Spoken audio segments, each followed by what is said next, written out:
Morning, guys. There's Cheyenne this morning. She's still waiting on her last cup of coffee. There's the gypster. See how dirty the porch is?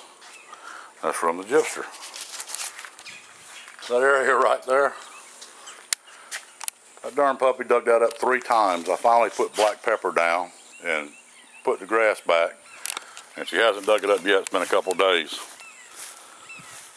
But anyway, we were out there. She's beginning to come into her own a little bit. She's, I guess you might say, growing up some. When she first got here with these other 2 dogs, Cheyenne and Susie, we were out there under the tree one afternoon, and it was hot. We were all sitting around. Actually, we were all kind of laying around. I was laying across the top of the picnic table, and Cheyenne and Susie and Gyp were all laying there together, and Cheyenne heard something, and she jumped up and went to barking and took off, and Susie took off as well. And Gyp was real skittish of them to begin with. And anyway, those dogs startled her so bad, she went straight up in the air. I mean, just straight up in the air. And I waited and waited, and she never came back down. And I looked up, she was on that low hanging limb right there. And she was standing there. And then it dawned on me, Catahoula leopard cur. Then I got it.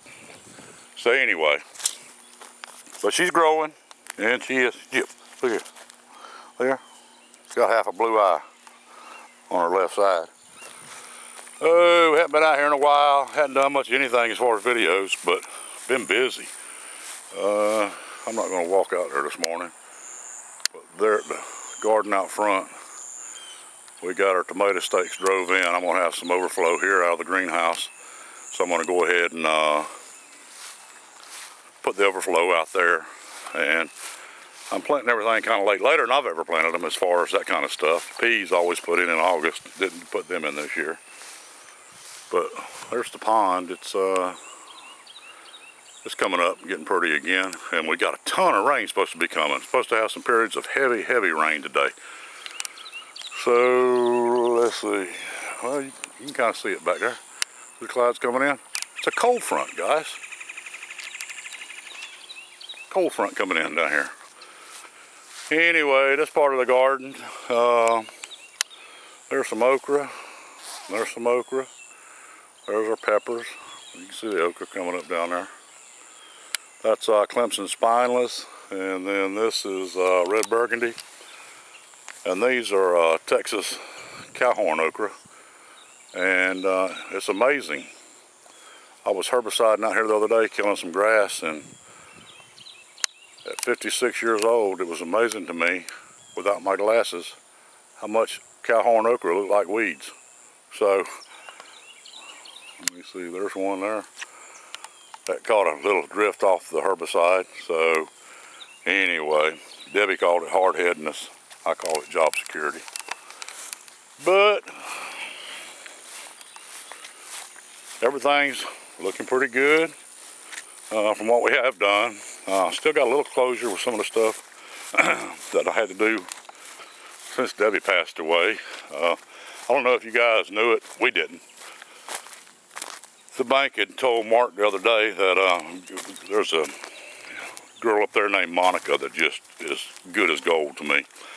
And anyway, Monica had sent word with Mark that I needed to close Debbie's checking account out here before long. And I told Mark, I said, well, when I get ready, I will. So anyway, Monica called the other day. She's good about calling me when a note's due or something. She'll give me 4 or 5 days notice because Debbie obviously not being here. She's trying to help me out some, and again, she's a great girl, great girl. But anyway, she called and I told her, I said, Monica, here in the next 2 or 3 weeks, I don't know. I said, I'll come up there and close Debbie's checking account out. And she said, okay. Well, she called me about 5 minutes later. She said, Doug, you can't close it out. Now, I had no idea about this. And I'm just throwing it out there in case you guys don't know, but I'm sure 95% of y'all, at least, are a lot brighter than I am. But when Debbie started her checking account, she didn't put a beneficiary down. So the money's in limbo. And there's not a lot of money in there, but it's still, dadgummit, it's my money. So anyway, Monica said I'd probably have to go to probate court or you know, get some type of a state attorney, because with me not being named on as a beneficiary on her account, the money's in limbo. I'm like, Monica, we have a will. we've got a will drawn up. If I passed away before Debbie did, she in turn would get everything, if vice versa. And then at that point, once the other one passed away, then it'd be dispersed among the kids. So anyway, that was just another little old hurdle I crossed, or yet to cross, but just aggravates the fire out of me. So anyway, just throwing that out there. If you guys have not done it, we just assumed that with, you know, being man and wife, that it would just revert right back to the surviving spouse, but it doesn't. So anyway, just one other thing. Here are tomatoes. I just set these this past week. There's some on the benches there. There's some eggplants and a couple varieties of tomatoes up there. A few peppers that I'm going to set out this week. And so anyway, just again, I'm doing it late as far as what I've ever done, but I'm going to give it a whirl and see what happens with it. And hopefully by the spring, I'm not doing too much right now. I've still got stuff I'm trying to get done. Our business has picked up some with Mark and those guys. So I'm actually trying to just get everything closed up and get ready. And hopefully by spring I've got at least one of these other greenhouses up, and possibly both. And again, that'll give me something to do here on the place. I love doing it. I won't have to go outside the gate if I don't want to. It'll give me some people drifting in, you know, and maybe hopefully purchasing some of this stuff. But again, Debbie and I did it just a couple days, 3 or 4 days maybe, and the response was incredible to us. But then, you know, it took a turn. So anyway, but this is what's going on. There's our tomatoes, some stuff I'm hardening up, getting ready. That'll be planted this coming week as well. Inside the greenhouse here, run a row of tomatoes. And, well, a couple rows of tomatoes, I guess. There's some of the herbs, the stevia, I'm letting go to seed. I want to get some of the seeds off the stevia. I got some onion sets in there. And then inside the tomatoes, I've got a couple rows of little onions I just set out. Some more tomatoes. These are Rutgers, Bobby. Kind of partial to them, ain't you, buddy? And a few radishes, and there's our beets. Beets are coming along well. So everything's doing good. It's just I haven't had a whole lot of time to mess with it, but the last week I did. So we've got quite a bit of stuff done, and I think this week I'll be able to finish setting everything I want to set, and then just start bringing it on. You know, I was talking about my eyesight with the weeds kind of looking like cowhorn okra when I didn't have my glasses on. It ain't just my eyes, guys. It's my dadgum focusing in my memory as well. I had these plants out hardening, these tomato plants, along I had the bench full. This stuff that we had set out, and a couple weeks ago we had that tropical storm Isaac that came through, and anyway, like an idiot, I put everything out to hardening prior to that storm coming, knowing it was probably going to affect us some, which we didn't have much. We got some rain, but I walked out here, it was a Sunday morning, and I got to looking, and man, the wind had already picked up and it was blowing these things around. So I thought, you know what, I better take everything back inside. So I did. But in the process of doing that, I forgot what plants were what. I got them mixed up, and so that's going to be my mystery row. When I plant those, I'm going to have a little bit of everything in them. So anyway, but this is what's going on, and again, I'm enjoying doing it. Look forward to doing it, and it gives me something to do. But got a couple emails, so I'm going to give you guys a little news this morning, kind of going on, what's going on in the world. And anyway, this pastor goes to the dentist and he gets a set of false teeth. The first Sunday after he gets his new teeth, he talks for only about 8 minutes. And the second Sunday, he talks for only 10 minutes. The following Sunday, though, he talks for 2 hours and 48 minutes, non-stop.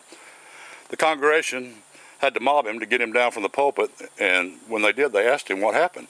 Well, the pastor explained to him that the first Sunday his gums hurt so bad that he couldn't talk for more than 8 minutes. The second Sunday his gums hurt so much that he couldn't talk for any more than 10 minutes.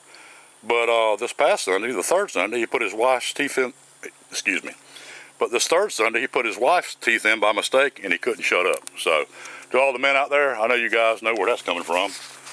And also, now I haven't verified this, but I'm hearing that Davy Jones of the group The Monkees, remember those guys from the 60s?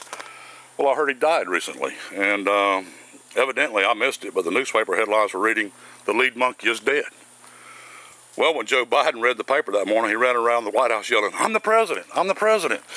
So anyway, and then, let's see, here's a little food for thought. Fathom the hypocrisy of a government that requires every citizen to prove they are insured, but not everyone must prove they're a citizen. And then, many of those who refuse or are unable to prove they are citizens will receive free insurance paid for by those who are forced to buy insurance because they are citizens.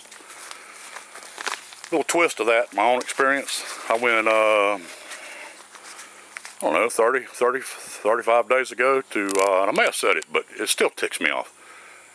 I went to get my driver's license, renew my driver's license. Go to the driver's license bureau. I printed out what was required on the website: a proof of ID, a social security card, a proof of residence. Or not even social security card had to be shown, 1099. So anyway, I get up there and I print this out off the website, the Florida driver's license website. I get up there and they go, "You have to have a birth certificate." Well, I've got one, and I know I've got it, but I don't know where Debbie's put it, and I have not been able to find the darn thing. So I explained that to them, and they go, "Nope, you got to have a birth certificate." I'm like, guys, I have been driving in the state of Florida. I have had a Florida driver's license for 40 years. 40 years. I still have to go and get a new birth certificate, a copy of my birth certificate to bring back so I can drive in the state of Florida. Now, I'm not pointing any fingers or anything like that, but how many of these people that come into our country have got all this documentation and they're driving? So it may be I'm wrong, but that just frosted my rear end that after 40 years of driving in this state, giving them my old license with my picture, with everything that's valid about me, the guys will not renew my license without me showing them a copy of my birth certificate. It's insane. But anyway, I'm going to close it there. I hope all you guys are doing well. You guys have been so much help and comfort to me and through some of the times that I've been through. And man, I just want to tell y'all again how much I appreciate every one of you. And you guys take care and God bless you, okay?